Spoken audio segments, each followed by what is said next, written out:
SIR নিয়ে বিভিন্ন স্তরের 18,000 তৃণমূলের নেতা ও পদাধিকারীদের সঙ্গে ভার্চুয়াল বৈঠক করলেন অভিষেক বন্দ্যোপাধ্যায়। সূত্রের খবর, বৈঠকে তিনি বলেন, বিএলওদের ছায়া সঙ্গী হিসেবে বিএলএদের থাকতে হবে। 1 মিনিটের জন্য বিএলওদের ছাড়বেন না। আগামী 6 মাস আমাদের অ্যাসিড টেস্ট। কোনো রকম অনৈতিক কাজ যদি বিএলওরা করেন তাহলে বিএলএদের বাড়তি নজর রাখতে হবে। জেলায় জেলায় বিএলএ 1 কে বিএলএ 2 হবেন তা ঠিক করবে। বিএলএ 2 বিএলওদের সঙ্গে বাড়ি বাড়ি যাবেন, কারো নাম যেন বাদ না যায়। 100% ফর্ম ফিল আপ করে বিএলওকে জমা দেওয়ার ব্যবস্থা করতে হবে। বিএলওদের 1 মিনিটের জন্য ছাড়বেন না। এদের ওপর চাপ তৈরি করা হচ্ছে যাতে বিজেপিকে সুবিধে করে দেওয়া যায় এবং তৃণমূলকে দুর্বল করা যায়। বিজেপির লক্ষ্য অবৈধ ভোটার বাতিল করা নয়, বৈধ ভোটারের নাম বাদ দিয়ে তৃণমূলকে সমস্যায় ফেলা। এসআইআর নিয়ে ভার্চুয়াল বৈঠকে বার্তা দিয়েছেন অভিষেক বন্দ্যোপাধ্যায়, এমনটাই সূত্রের খবর।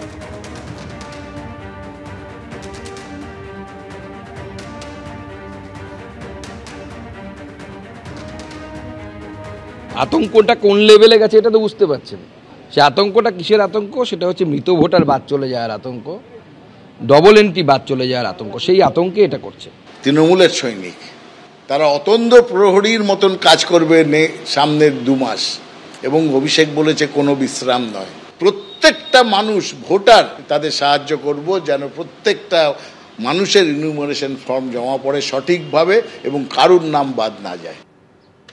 এসআইআর নিয়ে তরজার আবহে আজ থেকে বিএলওদের ট্রেনিং শুরু হচ্ছে। আর এখনও কিন্তু সুরক্ষা নিয়ে সন্দিহান রয়েছে বিএলওদের সংগঠন।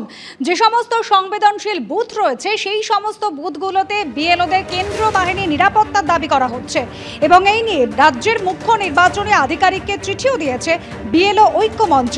নিরাপত্তা দেবে রাজ্য সরকার, সেই আশ্বাস দিয়েছেন নোডাল অফিসার। নির্বাচন কমিশন সূত্রে এমনই খবর।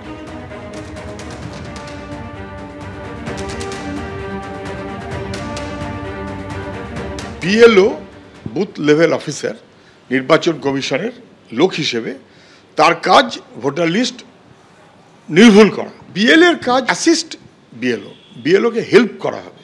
এটা নতুন কোনো কথা নেই, এটার জন্য পিসি ভাইপোর বক্তৃতার দরকার হয় না। আজ থেকে রাজ্য জুড়ে শুরু হচ্ছে বিএলওদের ট্রেনিং। এই আবহে এসআইআর এর সঙ্গে এনআরসি কে জুড়ে ডিটেনশন ক্যাম্প গুঁড়িয়ে দেওয়ার হুমকি দিলেন হরিণঘাটা পুরসভার পুরপ্রধান এবং তৃণমূল নেতা দেবাশিস বসু। অন্যদিকে বিএলওদের বেঁধে রাখার দাওয়াই দিয়ে বিতর্কে ইতিমধ্যেই জড়িয়েছেন কোচবিহারের তৃণমূল নেতা গিরীন্দ্রনাথ বর্মন, আর এবার তার বিরুদ্ধে নির্বাচন কমিশনের দৃষ্টি আকর্ষণ করল বিজেপি। ডিটেনশন ক্যাম্প ভেঙে চুড়ে গুড়িয়ে দেবো। এসআইআর আবহে তৃণমূল নেতাদের হুমকি হুঁশিয়ারি অব্যাহত। কেউ বিজেপিকে হুমকি দিচ্ছেন তো কেউ বিএলওকে।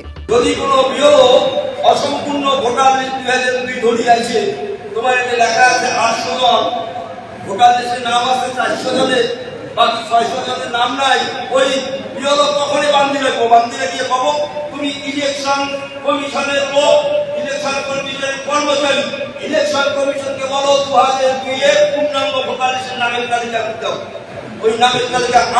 তৃণমূল নেতার বিরুদ্ধে এফআইআর দায়েরের আর্জি জানিয়ে কমিশনে চিঠি দিয়েছে বিজেপি। এক্স পোস্টে মুখ্য নির্বাচনী আধিকারিককে ট্যাগ করে শুভেন্দু অধিকারী লিখেছেন, এটি নিছক এক ব্যক্তির উগ্র মন্তব্য নয়, এটি তৃণমূলের দীর্ঘদিনের কৌশলের অংশ। বুথ পর্যায়ে নির্বাচনী প্রক্রিয়ার স্বাধীনতাকে ধ্বংস করার উদ্দেশ্যেই এই হুমকি। নির্বাচন কমিশন যদি করতে চাই ওখানে যে বিএলওদেরকে পাঠায় আর বিএলওদেরকে যদি বেঁধে রাখে, তাহলে যে তৃণমূল কংগ্রেসের কোন ব্যাঙের ছাতা নেতার নাম বললেন, নামও জানি না তার আমি, তাকে নির্বাচন কমিশন বাধার ব্যবস্থা করবে। বেঁধে রাখুক নির্বাচন কমিশন তাকে। তৃণমূল নেতার বিতর্কিত মন্তব্য প্রসঙ্গে নির্বাচন কমিশনের স্টেট পুলিশ নোডাল অফিসার আনন্দ কুমারের কাছে রিপোর্ট তলব করেছেন মুখ্য নির্বাচনী আধিকারিক। এরই মধ্যে সংবেদনশীল বুথে বিএলওদের নিরাপত্তায় কেন্দ্রীয় বাহিনীর দাবি জানিয়ে মুখ্য নির্বাচনী আধিকারিককে চিঠি দিয়েছে বিএলও ঐক্য মঞ্চ। এই আবহেই আবার ডিটেনশন ক্যাম্প গুঁড়িয়ে দেওয়ার হুঁশিয়ারি দিয়েছেন আরেক তৃণমূল নেতা।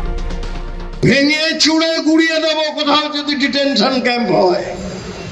মানুষগুলোর উপর যদি অত্যাচার নেমে আসে, আসামের ঘটনাগুলো সম্পর্কে আমরা ওয়াকিবহাল। এনআরসির মধ্যে দিয়ে, ডিটেনশন ক্যাম্পের মধ্যে দিয়ে মানুষগুলো কিভাবে অত্যাচার, তাদেরকে কৃতদাস করা হচ্ছে, কৃতদাস। ওনারা যদি সিএ ক্যাম্প তুলে দিতে চায় তাহলে অবধারিত রাষ্ট্রপতি শাসন জারি হবে। আর এর আগেও স্বাধীনতার পরে 8 বার এই এসআইআর হয়েছে। সব মিলিয়ে দিন যত এগোচ্ছে হুমকি হুঁশিয়ারির ঝাঁঝ ততই বাড়ছে। শুভেন্দু ভট্টাচার্য, রুমা পাল, এবিপি আনন্দ। 294টি বিধানসভা কেন্দ্রের প্রত্যেকটিতে একটি করে ওয়ার রুম চালু করতে হবে। সেখানে 15 জন করে থাকবেন। 10 জন সরাসরি বিএলও 2 সঙ্গে যোগাযোগে থাকবেন, বাকি 5 জন ডেটা এন্ট্রির কাজ করবেন। একটিও বৈধ ভোটার যাতে বাদ না যায়। বিএলএ 2 যেমন বিএলওর ছায়াসঙ্গী হবেন, বিভিন্ন স্তরের নির্বাচনী সুপারভাইজাররা ইআরও এবং এই আরওর সঙ্গে সমন্বয় রেখে চলবেন।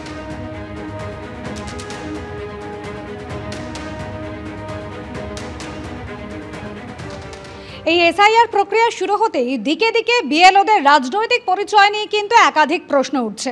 কখনো হাওড়া পুরসভা, কখনো আবার পূর্ব বর্ধমানে কাটোয়া, আবার পূর্ব মেদিনীপুরের একাধিক বিএলও তারা তৃণমূল কর্মী বলে অভিযোগ করেছে বিজেপি, যদিও অভিযোগ অস্বীকার তৃণমূলের।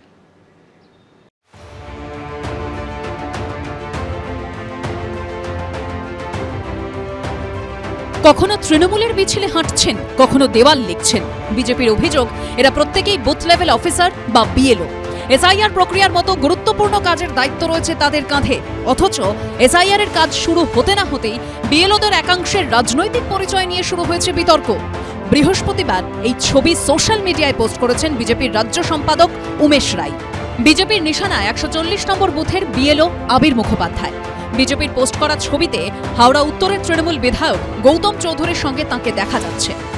বিজেপির অভিযোগ, এলাকায় তৃণমূলের সক্রিয় কর্মী হিসেবে পরিচিত তিনি। ইনি হলেন 230 নম্বর বুথের বিএলও সন্তোষ সোনকার। বিজেপির পোস্ট করা ছবিতে তৃণমূলের দেওয়াল লিখন থেকে শুরু করে তৃণমূল বিধায়কের সঙ্গেও দেখা যাচ্ছে তাঁকে। এর আগেও আমরা বহুবার কমপ্লেন করেছি, কিন্তু সেই কমপ্লেনের কোনো অ্যাকশন নেয় না ইলেকশন কমিশন। এবার আমরা প্রত্যক্ষ প্রমাণ সহিত কিছু বিএলওদের ছবি, যারা টিএমসির র্যালিতে যাচ্ছে, টিএমসির দেওয়াল লেখন করছে, টিএমসির সভাতে বসে আছে, এরকম ছবি সহিত আমরা কিছু অভিযোগ তুলেছি। যারা টিএমসির সমর্থক না, টিএমসির নেতা নেত্রী, তারা বিএলও আছে। আপনি কল্পনা করতে পারেন তাদেরকে দিয়ে নিষ্পক্ষ এসআইআর এর কাজ আপনি করতে পারবেন? নন পলিটিক্যাল কথাবার্তা। তাহলে বিএলও এবার গুজরাট থেকে নিয়ে আসুক, আর কি করবে এসআইআর করার নামে? গুজরাট থেকে নিয়ে আসুক, দিল্লি থেকে নিয়ে আসুক। নির্বাচন কমিশনের গৃহীত সিদ্ধান্ত যে স্কুল টিচার, অঙ্গনওয়াড়ি, কর্পোরেশনের হেলথে চাকরি করে তারাই তো পাবে। কোথা থেকে পাবে এত লোক? সরকারি কর্মচারী তাদেরকে। তাই এটাও বিএলও যারা হবে বা যারা বুথে বুথে বাংলায় যারা দেখবে বৈধ ভোটার কারা আছে, সেটাও গুজরাট থেকে নিয়ে আসুক না। যদিও এ প্রসঙ্গে কিছু বলেননি হাওড়ার জেলা শাসক। দেখুন, আমরা যতটুকু করেছি, আমরা ইসিএ গাইডলাইন্স দেখে ভালো করে ভেরিফিকেশন করেই আমাদের নিয়োগ করা হয়েছে। আমরা আজকেও বলেছি ওনাদের এরকম কিছু অভিযোগ থাকলে আমাদের নজরে নিয়ে আসতে, তারপরে যা চেঞ্জ করা না হলে যা অ্যাকশন নেওয়ার আমরা নেব। হাওড়ার পাশাপাশি পূর্ব বর্ধমানের কাটোয়াতেও একই অভিযোগ তুলেছে বিজেপি। কাটোয়ার কুয়ার গ্রামের 258 নম্বর বুথের বিএলও পুরাণচন্দ্র ঘোষ, পেশায় কুয়ারডাঙ্গা প্রাথমিক স্কুলের প্রধান শিক্ষক। বিজেপির অভিযোগ, তিনি নাকি এই বুথের তৃণমূল সভাপতি। আমাকে আমাকে যখন বিএলওর অ্যাপয়েন্টমেন্ট দেয়, আমাকে তো কিছু জিজ্ঞেস করেনি তো যে এরকম আপনি পার্টির সঙ্গে যুক্ত কিনা বা কোনো পার্টির বুথ সভাপতি, এসব তো আমাকে জিজ্ঞেস করেনি। আমাকে অ্যাপয়েন্টমেন্ট ধরিয়ে দিয়েছে, আমি কাজ করছি।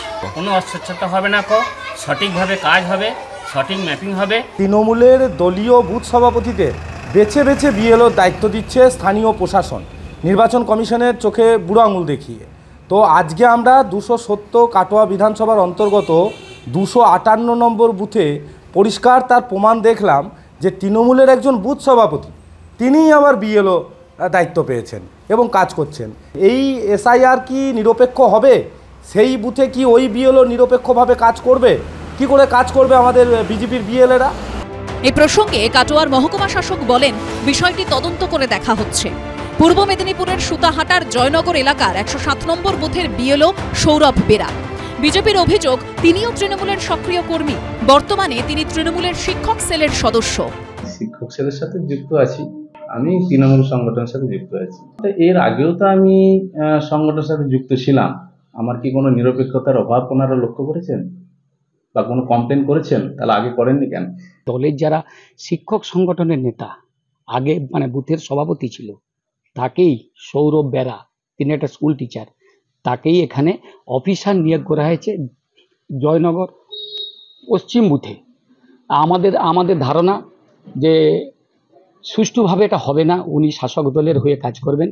আমি চাইছি নিরপেক্ষভাবে এই কাজটা যদি করানো যায় তাহলে অন্যজনকে দেয়া হোক, সেই জন্যে আমি অভিযোগটা দায়ের করেছি বিডিওর কাছে।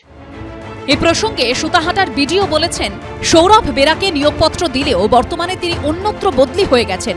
এই বিষয়ে যা বলার পরবর্তী ভিডিও বলবেন। সুনীত হালদার, বিটন চক্রবর্তী ও রানা দাসের রিপোর্ট, এবিপি আনন্দ।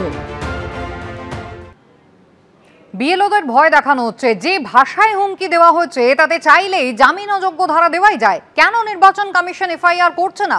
ঘণ্টাখানেক সঙ্গে সমান অনুষ্ঠানে এসে এই প্রশ্নই তুললেন প্রাক্তন পুলিশ কর্তা ডক্টর নজরুল ইসলাম। এই যদি হুমকি, হুঁশিয়ারি, ম্যানমার্কিং, নজরে রাখা, বেঁধে রাখার নিদা নয় এবং বেঁধে রাখার একটা না একটা বক্তব্য জনপ্রতিনিধি, নির্বাচিত জনপ্রতিনিধিরা পরের পর দেন, এরপর সুষ্ঠুভাবে এসআইআর কি আদৌ সম্ভব? বিএলও যখন নিযুক্ত হয়েছে সে পাবলিক সার্ভেন্ট, বিএনএসে কি ধারা আসবে আমি বলতে পারি, কিন্তু এটা তো তাকে টেরোরাইজ করা হচ্ছে। আমি বিএনএসের 113 নম্বর ধারাটা দেখে নিই যে তাহলে এটা এই ক্রাইমটা টেরোরিস্ট ক্রাইম হবে। এবং আপনি দেখে নিন 13 নম্বর যতগুলো উপধারা আছে সব উপধারাগুলো কগনাইজেবল এবং নন ভেলেবল, এবং একটা রাজনৈতিক দল অর্গানাইজ সে ব্যাপারে কোনো সন্দেহ নেই। তো এই রাজনৈতিক দলগুলো যখন অর্গানাইজভাবে এটা বলছে, আপনি বিএনএসের 111 নম্বরে যান, অর্গানাইজ ক্রাইমেরও এখানে যতগুলো উপধারা আছে সব কগনাইজেবল এবং নন ভেলেবল। একটাও কেস হয়েছে বলে আমার তো অন্তত জানা নেই। যেসব কথাগুলো বলছেন বড় তালিকা, এই সবগুলো অপরাধ। তাহলে আমাদের নির্বাচন কমিশন তো অনায়াসে এফআইআর করতে পারতেন, সকলের নামে এফআইআর করার দরকার হতো না। 2, 3, 4, 5টা হলে সব মুখ বন্ধ হয়ে যেত, ইন্দুরের গর্তে ঢুকে যেত। কিন্তু যেহেতু কারোর বিরুদ্ধে কোনো ব্যবস্থা নেওয়া হচ্ছে না, সেই জন্যে এরা বীরপুরুষ হয়ে গেছে।